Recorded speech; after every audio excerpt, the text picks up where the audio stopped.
আসসালামু আলাইকুম। সকালবেলা ঘুম থেকে উঠে দরজার সামনে দাঁড়াইছি, একটু হাঁটতে বের হব।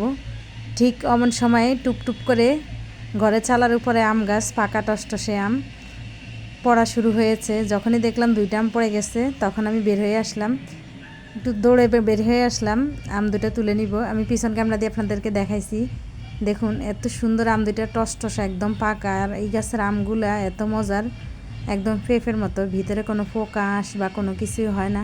এই যে দেখুন 2টা আম, আমি একটা তুলে নিচ্ছি। আমটা চমৎকার লাল টসটসে। আপনি যতই বাজার থেকে আম কিনে খান না কেন, এই আম গাছের নিচ থেকে কুড়িয়ে নেওয়া আমটার খাওয়ার মজাই আলাদা।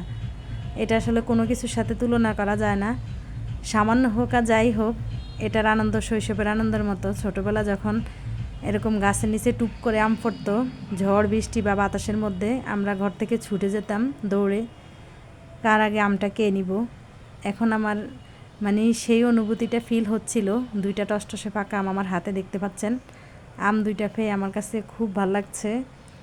এটা খাওয়ার আনন্দের চেয়েও পাওয়ার আনন্দটা আমার কাছে দ্বিগুণ মনে হলো। এরকম আম কুড়াতে, আপনাদের বাগানের পাশে আম নিয়ে হেঁটে যেতে বা আমটা নিতে কেমন লাগে, আমার ছোটোখাটো ভিডিওগুলো আপনাদের সাথে শেয়ার করি। ভালো লাগলে সবাই আমার ভিডিওগুলো লাইক কমেন্ট শেয়ার করবেন এবং সাপোর্ট করবেন। যদি ভালো লাগে আপনাদের কাছে, নতুনরা ফলো দিয়ে আমাকে সাপোর্ট করবেন।